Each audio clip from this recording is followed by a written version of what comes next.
Hello and welcome to Book Hogs. Today we're going to learn how to write lowercase c, and then we'll look at some words that begin with the letter.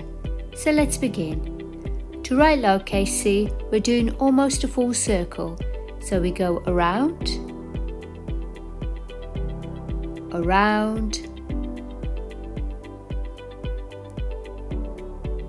and around. Now let's look at some words that begin with the letter. K for camera.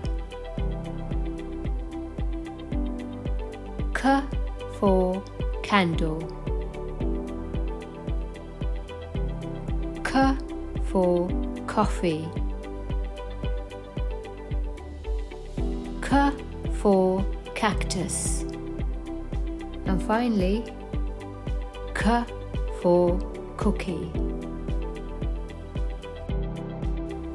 If you like this video, please support our channel. It really does help. Give this video the thumbs up and subscribe for more videos like this. We also have free worksheets on our website. Visit bookhogs.com. Thanks so much for watching.